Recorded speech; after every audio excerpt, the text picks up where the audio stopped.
अस्सलाम वालेकुम नाज़रीन, आज के प्रोग्राम के साथ आपका होस्ट मियां नवीद हाजिर है। नाज़रीन, आज बात करेंगे वर्ल्ड एनेस्थीसिया डे, यानी कि बेहोशी के जो डॉक्टर, उनका आज एक दिन मनाया जा रहा है। इस दिन के हवाले से हम तफसीलन बात करेंगे मुख्तलिफ प्रोफेसर साहिबान से कि इस दिन मनाने का क्या मकसद है। और इसके साथ साथ अगर बात करें तो पाकिस्तान में शदीद किल्लत है एनेस्थीसिया स्पेशलिस्ट डॉक्टर्स की, तो इसको कैसे हम पूरा करेंगे। और इसके साथ साथ मुख्तलिफ प्रोफेसर साहिबान से बात करते हैं कि वर्ल्ड एनेस्थीसिया डे के ऊपर वो क्या कहेंगे। आइए चलते हैं और उनसे बात करते हैं। दुनिया भर की तरह पाकिस्तान और लाहौर में भी जो है वो वर्ल्ड एनेस्थीसिया डे मनाया जा रहा है। वर्ल्ड एनेस्थीसिया डे है क्या और इस हवाले से ये कौन से डॉक्टर होते हैं, आज इस पर तफसीलन बात करेंगे। प्रोफेसर अशरफ ज़िया साहब जो कि हेड ऑफ डिपार्टमेंट जिनाह अस्पताल एनेस्थीसिया के हेड ऑफ डिपार्टमेंट है, उनसे बात करेंगे, मेरे साथ मौजूद है। उसके साथ साथ इस वक्त जिनाह अस्पताल का जो ICU है यहाँ पर मैं मौजूद हूँ, और ख़ास तौर पर ICU के अंदर मैं आपको ये बता दूँ कि एनेस्थीसिया स्पेशलिस्ट जो डॉक्टर होते हैं इनका ज़्यादा काम होता है। डॉक्टर साहब से बात कर रहे थे। डॉक्टर साहब, वर्ल्ड एनेस्थीसिया डे है क्या, सबसे पहले हमें ये बता दें। जी, ये डे ना इस निस्बत से मनाया जाता है कि जो 16 अक्टूबर को पहला एनेस्थीसिया दिया गया था बोस्टन में, अमेरिका के एक हॉस्पिटल में 1846 में, उससे पहले एनेस्थीसिया का कोई कंसेप्ट नहीं था। उस डे की याद में ये डे मनाया जाता है कि अब उस टाइम कितना सिंपल सा एनेस्थीसिया था और अब ये कितना एडवांस हो गया है। और अवाम नास में भी इसकी थोड़ी सी आगाही हम करवाते हैं कि एनेस्थीसिया काफ़ी इम्पॉर्टेंट है और एनेस्थीसियोलॉजिस्ट का रोल क्या है, कहाँ कहाँ पे है, कितना एडवांस हो गया है। जितनी सर्जरी एडवांस हुई है उसके पीछे एनेस्थीसिया का रोल है। एक बात जो मैं हर फोरम पे कहता हूँ कि आपका ऐसा कोई एक भी क्लिनिकल डिसिप्लिन नहीं है जो एनेस्थीसिया की सपोर्ट के बगैर काम कर सकता हो। तो एनेस्थीसिया का डिपार्टमेंट जो वो किसी भी हॉस्पिटल में पिलर की हैसियत रखता है कि आपकी इनमें कैजुअलिटी आती है, कोई हादसा हो, कहीं पे कोई फायर ब्लास्ट हो, कहीं पे कोई प्रॉब्लम हो, और सबसे पहले जो कॉल आती है वो एनेस्थीसियोलॉजिस्ट को कि ये क्रिटिकल के पेशेंट को देख लेते हैं। अभी जो उन्होंने काम किया है, जो रिसेंटली जो कोविड के पेशेंट में काम किया है, वो सबसे बढ़ के है कि उन्होंने बहुत ही हिम्मत के साथ all over the world anaesthesiologist ने इस चैलेंज को एक्सेप्ट किया और इन्होंने जो काम किया, फिर उन्होंने ICU डेवलप किया, ICU में क्रिटिकल पेशेंट को देखा है। तो उससे अब ये चीज़ जो है ना, ये एक और एडिशन हो गई है कि ये पेशेंट जहाँ पे भी क्रिटिकल हो, चाहे किसी स्पेशलिटी के, तो उसमें एनेस्थीसिया वाले बहुत ही बढ़ चढ़ कर काम करते हैं। डॉक्टर साहब, कितना मुश्किल काम था कि 2 साल तकरीबन होने वाले हैं जो कोरोना एक बैनुल-अक़वामी सतह पर एक वबा फैली और उसके बाद जो है वो इसको पूरी दुनिया को इसने जो है वो झंझोड़ कर रख दिया। तो इस दौरान जो है वो जो क्रिटिकल पेशेंट थे वो आपके पास आते थे, ICU में आप डील करते थे उनको, तो कितना मुश्किल था जब लोग कोरोना के मरीज से डरते थे तो आपके जो डॉक्टर या आप वो खुद उनके पास ICU में मौजूद होते थे।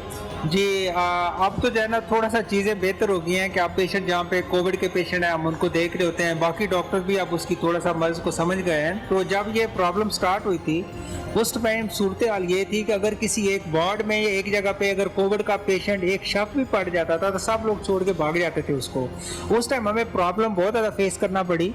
तो उस टाइम हमारे पास सिर्फ थोड़ी सी जगह में दी गई, ना हमारे पास वेंटिलेटर्स थे, ना हमारे पास मॉनिटर्स थे, ना हमारे पास मेडिसिन थी, ना हमारे पास स्टाफ था, ना ट्रेंड स्टाफ था, और सबसे बढ़ के एक मर्ज भी नहीं थी, हमें इसकी ट्रीटमेंट क्या करनी थी उसका आइडिया भी नहीं था। और पेशेंट का भी खौफ कि जब इससे ये प्रॉब्लम किस किस को होगी, कि जो पेशेंट जो डॉक्टर वहाँ पे जाएगा अब पता नहीं जिंदा वापस आएगा या नहीं, ये क्या सूरत हाल होगी। तो उस टाइम क्या है वो फिर ये चीज़ें सारी हमने फेस की, हमने इसको एज ए चैलेंज एक्सेप्ट किया। और उसके बाद हमने देखा कि जी जो एनेस्थीसियोलॉजिस्ट है उन्होंने जहाँ जहाँ काम किया उन्होंने वाकई मैनेजमेंट चेंज की, तो था वाकई बहुत मुश्किल था, लेकिन अल्लाह का शुक्र है कि हमने उसको बड़ी बहुत ही हिम्मत और हौसले के साथ काम किया और हमने उसको चैलेंज को एक्सेप्ट किया। अच्छा सर, आम लोगों को नहीं पता कि एनेस्थीसिया क्या है, एनेस्थीसिया स्पेशलिस्ट आम जो हमारी पब्लिक है, तो आप ब्रीफ करेंगे कि एनेस्थीसिया स्पेशलिस्ट का काम क्या होता है। जी पहले तो ये था ना जो सिंपल जैसे कहते हैं कि जी बेहोशी वाले डॉक्टर है कि जब सर्जरी हुई तो उन्होंने बेहोश कर दिया, लेकिन अब इससे ये बहुत आगे आपका सिर्फ बेहोशी का काम नहीं है, नहीं, अब उसके अलावा भी बताएं क्या क्या काम है आपका। बहुत आगे बढ़ चुका है कोई। अब एनेस्थीसियोलॉजी का जैसे मैंने पहले आपसे जिक्र किया ना कि कोई क्लिनिकल डिसिप्लिन ऐसा नहीं है पूरे हॉस्पिटल में जो एनेस्थीसिया की सपोर्ट के बगैर काम कर सकता है। Sir, pain relief management, pain management में एनेस्थीसियोलॉजिस्ट का रोल बहुत ज़्यादा है। अब all over the world acute pain management या आपकी जो क्रोनिक पेन है, जो कैंसर पेन है, उसकी ट्रीटमेंट सिर्फ एनेस्थीसियोलॉजिस्ट कर रहे हैं। जहाँ पे क्रिटिकल पेशेंट आते हैं, जो आपके जो आप क्रिटिकल की स्पेशलिटी है जिसमें पहले कुछ मेडिसिन वाले डॉक्टर काम करते थे, वो अब एनेस्थीसिया वाले काम कर रहे हैं। हम ICU को देख रहे हैं, जैसे जिस ICU में अभी आप खड़े हुए हैं इसमें जितने पेशेंट हैं जो वेंटिलेटर पे हैं, जो क्रिटिकल हैं, बहुत सिक हैं, इन सब को एनेस्थीसिया की टीम देख रही है। तो ये सिर्फ बेहोशी वाला काम नहीं है, अब इससे बहुत आगे बढ़ गया। अच्छा सर, सर्जरी के बाद आप पेशेंट को एनेस्थीसिया देते हैं, यानी कि उसको बेहोश करते हैं, उसके बाद सर्जरी हो जाती है, तो सर्जरी के बाद मरीज का जब रिकवरी होती है वो आपके पास पेशेंट होता है या जाके फिर वार्ड में वापस उस मुतलका वार्ड में भेज दिया जाता है? जी, अब उसमें ना पेशेंट की मुख्तलिफ कैटेगरीज होती हैं। एक ऐसा पेशेंट जो सिंपल मतलब जिसकी सर्जरी हुई, जिसको कोई प्रॉब्लम ना हुई, उसको हमने देख लिया कि जी पेशेंट को हम वहाँ पे रख के मॉनिटर कर लेते हैं। एचडी में हमें रख लिया, वहाँ पे देखा कि पेशेंट बिल्कुल ठीक है, उसको हम वार्ड में भेज दें या रूम में भेज दें। दूसरा पेशेंट होता है जो थोड़े से, जिनको 2-3 घंटे के लिए कुछ रखना पड़ता है, वहाँ पे देख लिया कि ये पेशेंट 2 घंटे तक स्टेबल हो जाएगा, उसको हम एचडी में रख लेते हैं, ऑक्सीजन लगा ली और उसके बाद हमने देख लिया, उसको हमने शिफ्ट कर दिया।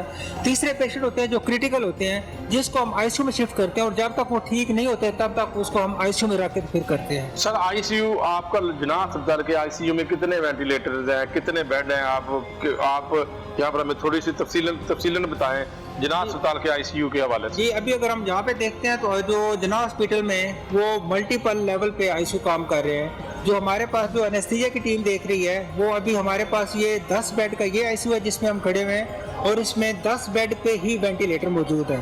इसके साथ हमारा एचडीयू है जो 7 बेड का है, जिसको हम अभी अनकरीब उसको हम एक्सटेंड करेंगे और वो 7 बेड का वेंटिलेटर एरिया जो है वो हम स्टार्ट करेंगे।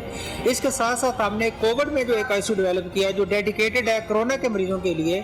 वहाँ पे हमारे पास 60 मरीजों के लिए गुंजाइश है, 60 वेंटिलेटर मौजूद है, 60 बेड की फैसिलिटी है जिसको एनेस्थीसिया डिपार्टमेंट देख रहा है। लेकिन आजकल तो कोरोना के साथ साथ डेंगू का भी जो है वो काफी हद तक मरीज अस्पतालों में आ रहे हैं। जी, डेंगू के पेशेंट जब सीरियस होते हैं, जिसमें उनको डेंगू हेमरेजिक फीवर बोलते हैं या डेंगू शॉक सिंड्रोम, जब वो वेंटिलेटर की जरूरत पड़ती है, उसमें वेंटिलेटर की जरूरत पड़ती है और उस टाइम वो पेशेंट आईसीयू में आते हैं। रूटीन में डेंगू के पेशेंट बाकी वार्ड में या बाकी जगहों पे हो जाते हैं, लेकिन जिस टाइम ये पेशेंट सीरियस हो जाए, उसके पेट में पानी भर जाता है, फेफड़ों में पानी भर जाता है, पेशेंट शॉक में चले जाते हैं, फिर वो आईसीयू में हमारे पास आ जाते हैं। ठीक है। अच्छा सर, मुझे ये बताइएगा कि एनेस्थीसिया के हवाले से मैं आपसे पूछना चाहता हूँ कि कितना ज़रूरी होता है कि एक अच्छा जो है वो एनेस्थीसिया स्पेशलिस्ट सर्जरी से पहले मरीज को मिले?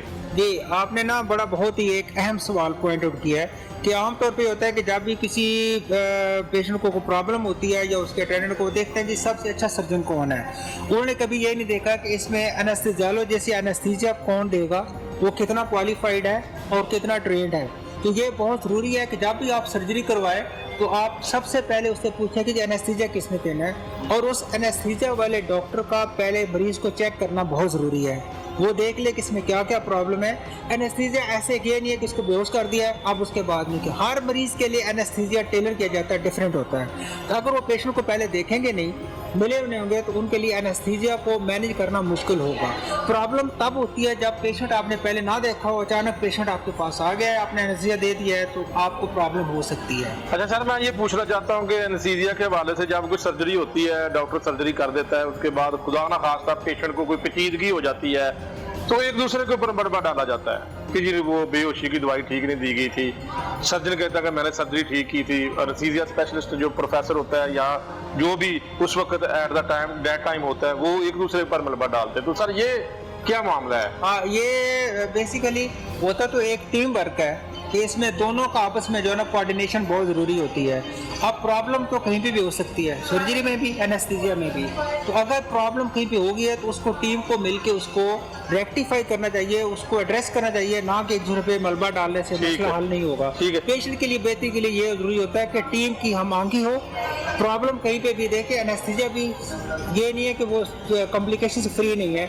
सर्जरी में कॉम्प्लिकेशन, लेट से कि कहीं पे कट लग गया, कोई ब्लीडिंग स्टार्ट हो गई है, हम उसमें मैनेज करने की कोशिश करते हैं कि हम उनको कितना सपोर्ट कर सकते हैं। तो ये प्रॉब्लम कहीं भी हो तो मिल के काम। सर आप ये बताएं कि एनेस्थीसिया के हवाले से कौन सी ऐसी ज़रूरी चीज़ें होती हैं जो आप पेशेंट को देखते हैं? जब पेशेंट को आपने एनेस्थीसिया देना है तो आपने चेक करना होता है कि इसमें कौन कौन सी, इसको पेशेंट को आपने तसल्ली होती है तो फिर आप एनेस्थीसिया देते हैं। कौन से ऐसे एसओपीज होते हैं? जी, पहले तो ये है कि उसमें ना एक पूरा एक चेक लिस्ट होती है। पेशेंट को हम देखते हैं कि इसके लंग में कोई प्रॉब्लम तो नहीं है, इसको शुगर तो नहीं है, ब्लड प्रेशर तो नहीं है, इसके हार्ट का कोई इशू तो नहीं है, और इसके ब्रेन का कोई मसला तो नहीं है, इसके किडनी में कोई प्रॉब्लम तो नहीं है। कि हमने ड्रग उसके मुताबिक यूज़ करनी होती है।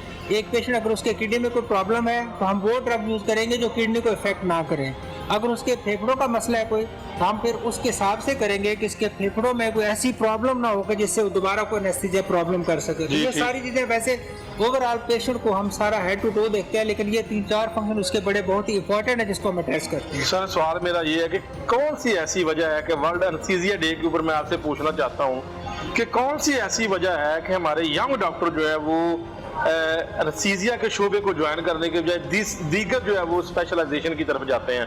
अब आप समझते हैं कि ये दौर आ चुका है कि अभी भी यंग डॉक्टर जो है वो इसको बेहतर नहीं समझते शोबे को और दूसरी स्पेशलाइजेशन की तरफ जाते हैं, दूसरी कैटेगरीज की तरफ जाते हैं, या फिर अभी ये टाइम आ चुका है कि यंग डॉक्टर भी ये कहते हैं कि वो ये फील करते हैं, बेहतर फील करते हैं कि वो एनेस्थीसिया स्पेशलिस्ट या एनेस्थीसिया प्रोफेसर या एसोसिएट प्रोफेसर बनना चाहें। जी, अभी ये है ना कि जो पहले एक जो जिस टाइम अगर स्टार्ट में एनेस्थीसिया में वो आते थे डॉक्टर बाई चांस, अब लोग आ रहे हैं बाई चॉइस।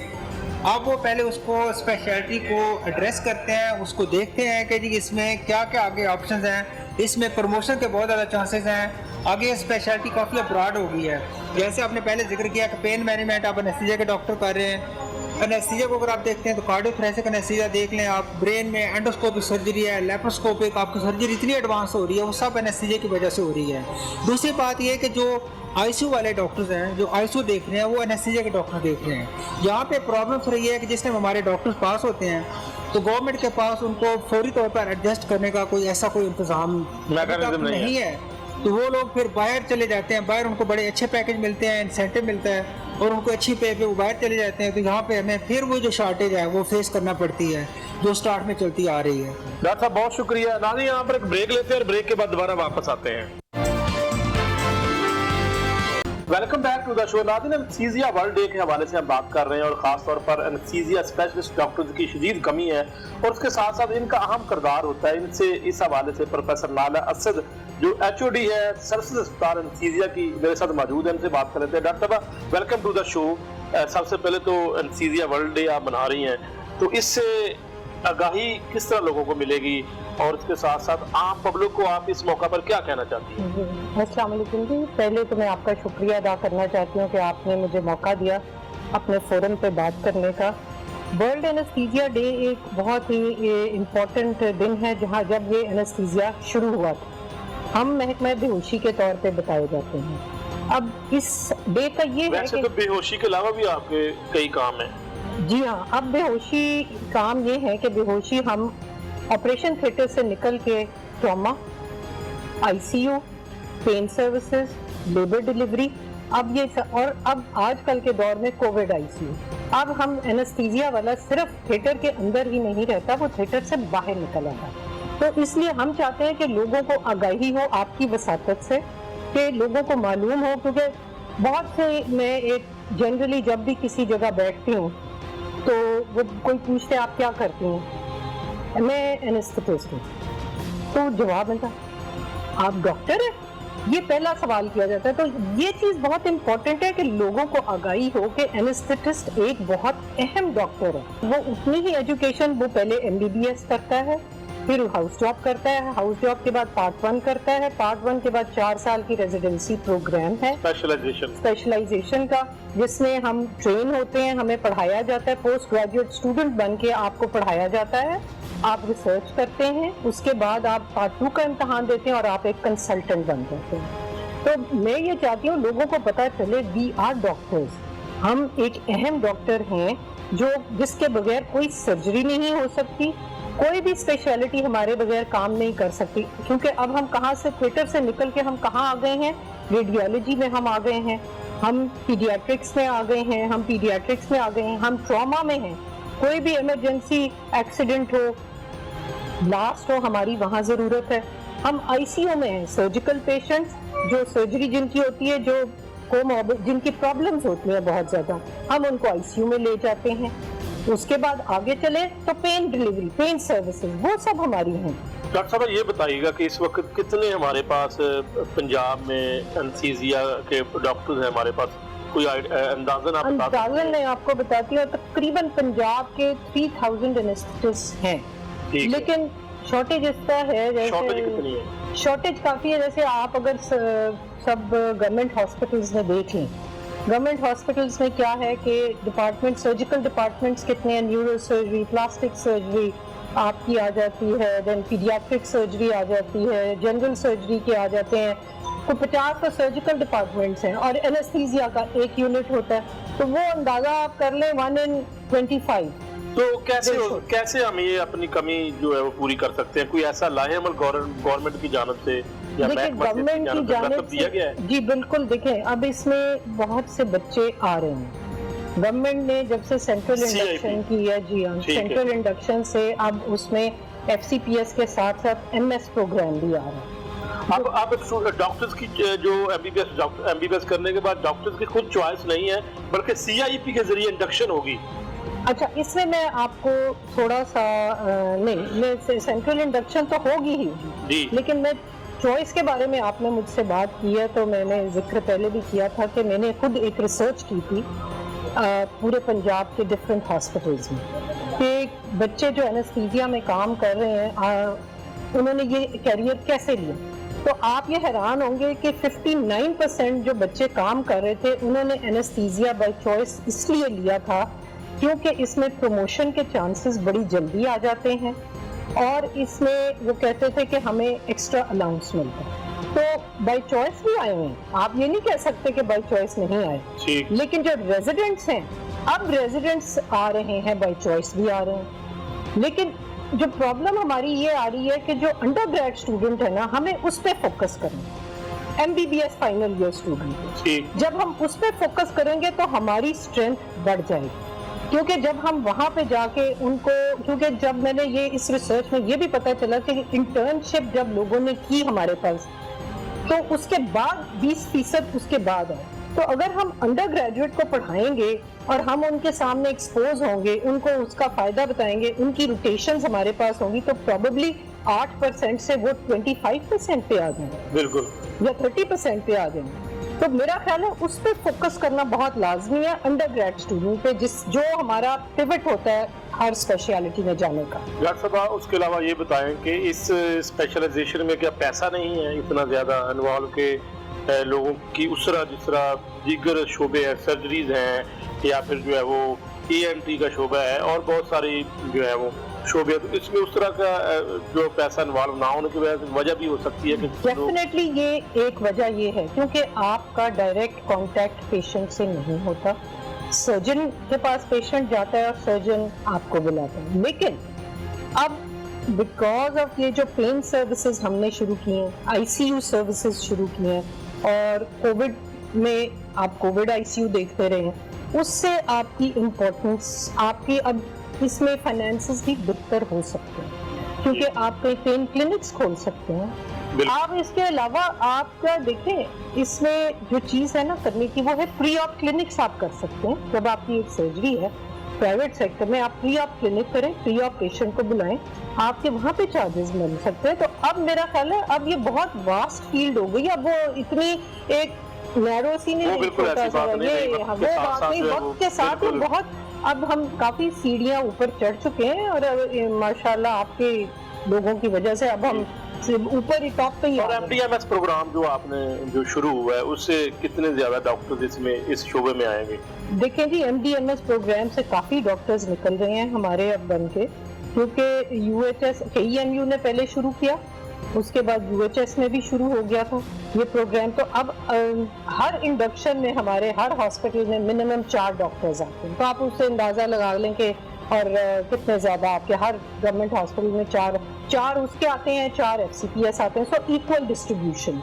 तो इससे पहले सिर्फ FCPS था? इससे पहले सिर्फ FCPS आ रहे थे, MS बहुत कम आते थे क्योंकि उनको ये होता था कि पता नहीं ये बहुत मुश्किल है या इंटरेस्टेड नहीं होते थे। हालांकि एक बात मैं आपको बताती चलूं, MS की डिग्री जो है बाहर के मुल्कों में एक रिसर्च डिग्री मानी जाती है। ये हमने इसको अपलिफ्ट सही तरह नहीं किया, लेकिन अगर अब क्योंकि मैं UHS में अपने स्पेशलिटी की कन्वीनर, अब तो इसको तस्लीम कर लिया गया है कि हमने इसको बहुत उठाया है, इसके हमने मैंने उसके करिकुलम को स्ट्रक्चर्ड किया, डॉक्टर जौदत ने और मैंने मिलके। अब अभी डॉक्टर अशरफ जा ने अपने पास एग्जाम IIM का कराया था, बहुत स्ट्रक्चर्ड इम्तहान था, बहुत मुश्किल था। अब बच्चों को पता है कि ये आसान नहीं है, हमें काफ़ी मेहनत करनी पड़ेगी और तब हम इसमें से निकलेंगे। ठीक है डॉक्टर साहब, ये बताइएगा कि इस मौके के ऊपर आप हमें क्या मजीद करने की ज़रूरत है कि इस शोबे के लिए हम करें, बेहतरी मजीद आ सके इसमें? देखें, इस शोबे को बेहतर बनाने के लिए मैं ये कहूँगी कि लोगों में अवेयरनेस पैदा करें। लोग जब भी किसी ऑपरेशन के लिए जाएं, वो अपने एनेस्थेटिस्ट से ज़रूर मिले और अपने सर्जन से पूछें हमें किसने बेहोश करना है, मैं उससे मिलना चाहूँगा, मुझे उससे बात करनी है। डॉक्टर साहब, अमूमन तो यही पूछा जाता है कि जिस मरीज ने या मरीजा ने सर्जरी करवानी होती है तो वो पूछते हैं कि सर्जन का नाम क्या है। ये कोई नहीं पूछता कि उस मरीजा को या मरीज को जिसने बेहोश करना है या एनेस्थीसिया देना है वो कौन है। यही तो मैं चाहती हूँ आप लोगों को बताएं कि वो पहला सवाल ही सर्जन से ये करें कि सर्जन के पास जाते हैं कि सर्जन कौन अच्छा है, तो सर्जन बताएगा जी आप मुझे किससे बेहोश करवाएंगे, मेरी दर्द का कौन इलाज करेगा। ये इम्पोर्टेंट सवाल है। जब वो ये सवाल को वो कहें कि हमें अपने एनेस्थीसिया जो हमें बेहोश करेगा वो हमें उससे मिलना है। लेकिन डॉक्टर साहब, इसमें ये भी है कि अभी तक लोगों को अवेयरनेस नहीं है। लोग जो दही इलाकों से आते हैं वो यही समझते हैं कि सारा कुछ सर्जन नहीं करना है, उसने ऑपरेशन करना है, उसने ही हर चीज करनी। लेकिन ये एक अलग से एलिमेंट है कि जाहिर है जिस डॉक्टर ने सर्जरी करनी उससे पहले जो है वो एनेस्थीसिया जो स्पेशलिस्ट होगा या कोई डॉक्टर होगा, प्रोफेसर होगा, उस मरीज को बेहोश करेगा। बिल्कुल ऐसा। ये अब आपको मैं ये बताती चलूं कि ये भी बेहतर हो गया हमारे हॉस्पिटल्स में। किस तरह हमने इसमें बेहतरी लाई है कि हमने प्री ऑपरेटिवली ऑपरेशन से एक दिन पहले जाके मरीज को देखते हैं। मरीज को ऐसे अपना हम इंट्रोडक्शन करवाते हैं, हम कहते हैं कि जी हम आपको बेहोश करेंगे, आपके क्या प्रॉब्लम, हम उनके प्रॉब्लम सुनते हैं, हम उनको पूरा चेकअप करते हैं। ये चीज़ जो है प्री ऑपरेटिव क्लिनिक्स की वजह से ये बहुत बेहतरी हॉस्पिटल्स में आ गई है।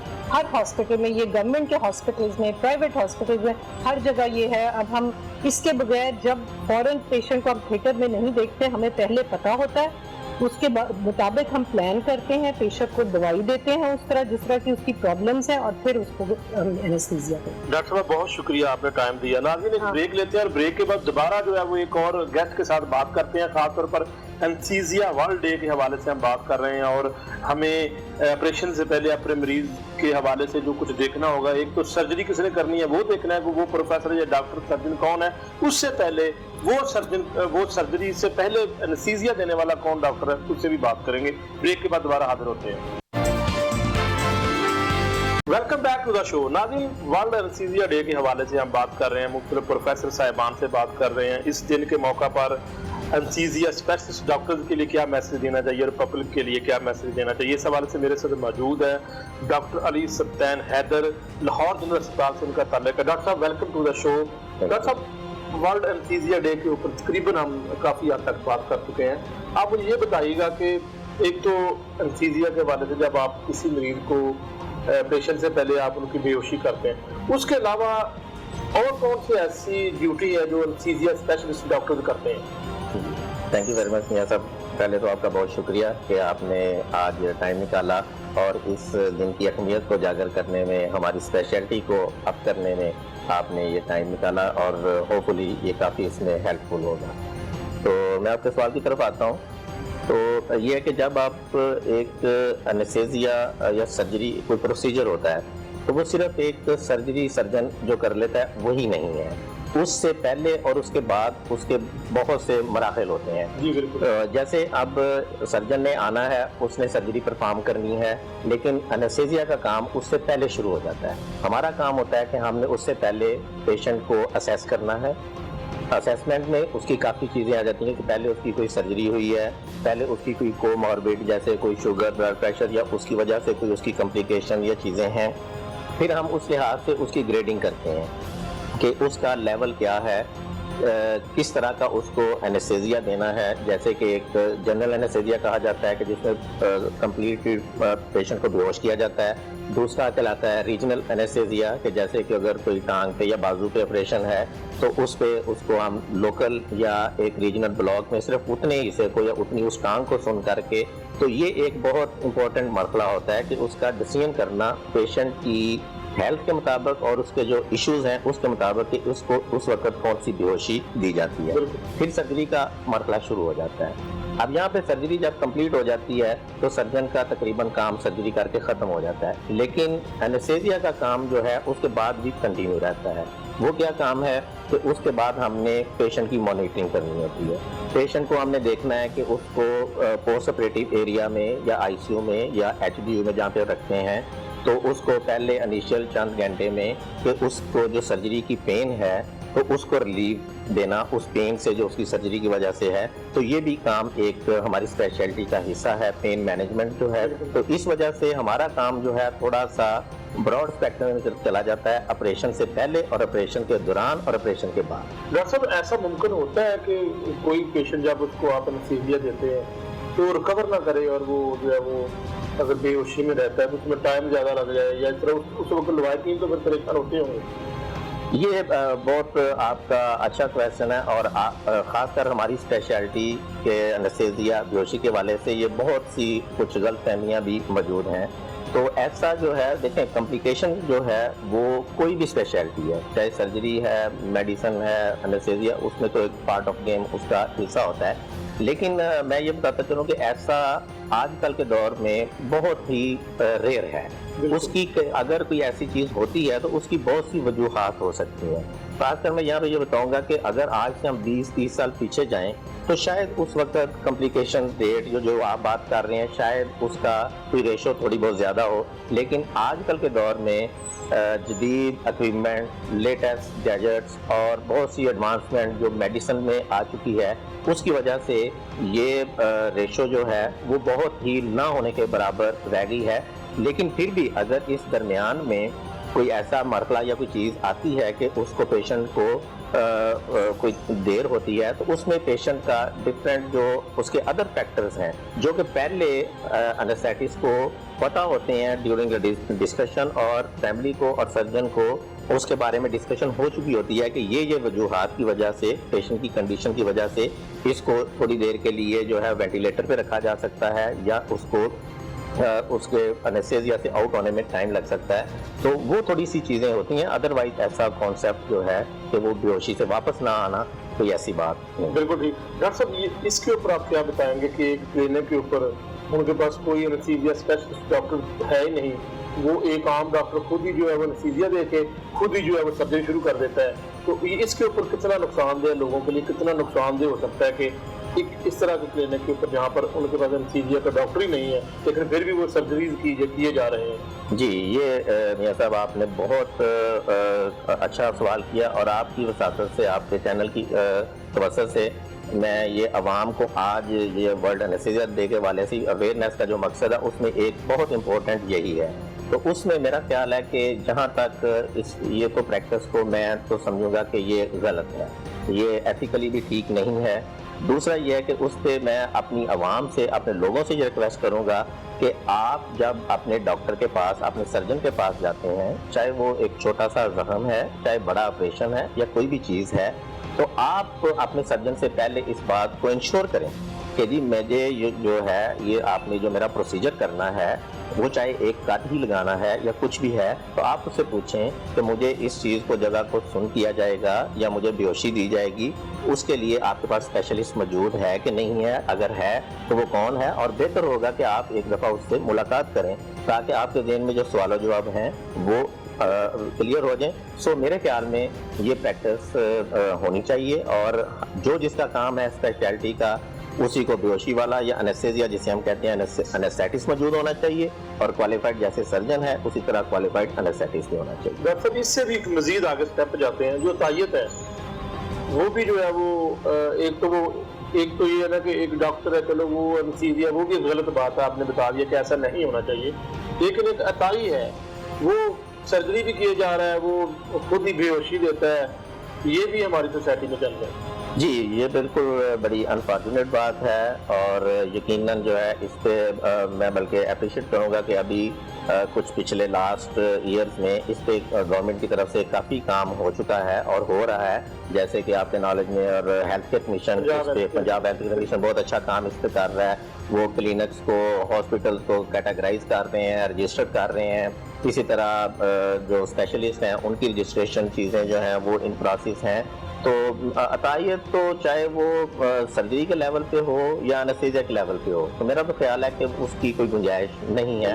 اس کو डिस्करेज और वो कितना नुकसानदेह हो सकता है एक आम मरीज के लिए, ये लोगों को अवेयरनेस देने की जी, जरूरत है। ये बिल्कुल आपका है कि पॉइंट बहुत अच्छा है कि हमें पता होना चाहिए। ये तो इसी तरह मैं उसकी एक सिंपल लेमैन के लिए एग्जांपल दूंगा कि आप जैसे एक सफ़र में जाने लगे हैं और आप ये एक ड्राइवर है, उसको ड्राइविंग आती है नहीं आती है, उसके पास लाइसेंस है कि नहीं है, आप वो 20 या जितनी 10 या 15 सवारियां जो हैं उनके लिए वो जान के लिए खतरा भी हो सकता है। तो सिमिलरली यहाँ पे भी ऐसे ही है कि एक जो नॉन प्रोफेशनल है, नॉन डॉक्टर है, तो आप खुद सोचें कि अगर वो इस तरह की सर्जरी या कुछ चीज़ें परफॉर्म करेगा तो उसका आवाम को नुकसान ही होगा। डॉक्टर साहब आखिरी एक मैसेज है यंग डॉक्टर्स के लिए जो एनेस्थीसिया की जिन्होंने शोबा ज्वाइन किया है या करने जा रहे हैं, उनके लिए आपका वर्ल्ड एनेस्थीसिया डे के ऊपर क्या मैसेज होगा? जी, मैं अपने जो नौजवान यंग कमिंग हमारे स्पेशलिस्ट हैं उनसे यही रिक्वेस्ट करूंगा